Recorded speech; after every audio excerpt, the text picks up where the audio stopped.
प्रिय साथियों, आपको बहुत बहुत नमस्कार। आज मैं कबीर का चाणक्य को अंग इस प्रसंग में परमार्थ में घुले हुए नकली लोगों की कसौटी की गई है। गुरु कबीर कहते हैं कि यह भौतिक युग बड़ा भयंकर है, कोई सच्चे संत को नहीं मानता। कम लोग मानते हैं। जो कामी, क्रोधी और हंसी मजाक करने में चट्ट है, उन्हीं को सत्कार होता है। कहने ऐसे कितने लोग हैं जो कथा कीर्तन में नाचते गाते एवं पद दोहे कहते हैं, परंतु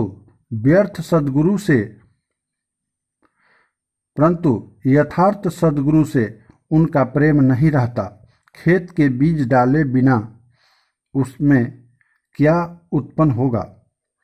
कितने लोग तो इस पेट के लिए ही संसार के आगे हाथ रात दिन फैलाए रहते हैं। तृष्णा में बहते हैं, थोड़े में तृप्त नहीं होते। कितने लोगों के तो धन मठ मजाक पूजापा एवं शिष्य सखा का स्वामीपन सिर पर सवार रहता है। ऐसे लोग कुछ भी अपना कल्याण नहीं कर पाते। पाप वासना से घिरे स्वामी लोग लोभी हैं। वे पित्तल की मूर्ति गढ़ाकर घर रखे हैं, अथवा जैसे खटाई में रखा पीतल थोड़े समय के लिए चमकता है, तत्पश्चात पुनः मैला हो जाता है, वैसे इसका क्षणिक ज्ञान है। धन के लिए राज्य दरबार पर इस प्रकार घूमते हैं जैसे हरहठ गौ। कबीरदास जी कहते हैं, तारा मंडल में बैठकर चंद्रमा अपनी बड़ी बड़ाई हाँकता है, परंतु जब सूर्य उदय हुआ तब तारे सहित चंद्रमा छिप जाता है।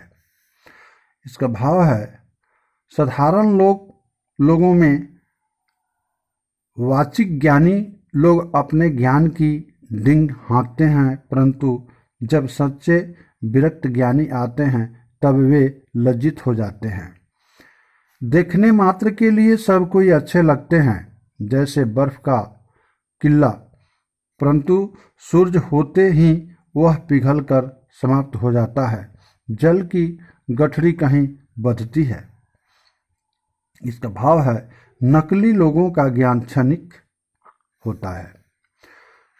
पंडित जी कथा कहते हैं, परंतु उन्हीं के हृदय में वे बातें नहीं बेधती। दूसरे को तो ज्ञान उपदेश करते हैं और स्वयं रुपए के लोभ में पतित हैं। कबीर साहब उन गुरु लोगों के प्रति देखकर कहते हैं कि जो स्वयं शिष्य भाव में उतरे बिना गुरु बन गए और सबको ज्ञान उपदेश करने लगे, वे स्वयं तो अज्ञान में पड़े हैं, फिर अन्य के सामने ज्ञान की बातें झाड़ने से क्या होता है। दूसरे को उपदेश सुनाते सुनाते जीवन के सारे समय समाप्त हो गए, परंतु ऐसे उपदेशक गुरु का ही उलझा हुआ मन नहीं सुलझा। कबीर साहब कहते हैं कि ऐसे ज्ञान मद्दी लोग स्वयं नहीं सावधान होते। प्रतीत होता है कि परमार्थ घेरा में आए उनका पहला ही दिन है।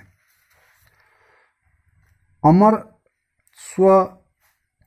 स्वरूप स्थित होकर विवेकी पुरुष अपना कल्याणकरण को उस सत्य का उपदेश करते जाते हैं। हे मित्र, आना तो आ जाओ, आना हो तो आ जाओ। सत्य के ऊपर चढ़ना सूली के ऊपर चढ़ना है। जिसकी एक भी इंद्रियां अपने बस में नहीं है और घर परिवार को छोड़कर साधु भेष धर लिए, ऐसे लोग लालच में पड़कर संसार के पीछे इस प्रकार घूमते हैं जैसे कुम्हार की चाक चक्कर काटता रहता है। शिक्षा: पहले अपने मन इंद्रियों को स्वबस कर पीछे साधु भेष लो। फिर अगला शब्द लेकर मैं कल आऊँगा। आप सभी मित्रों को मेरा बहुत बहुत नमस्कार।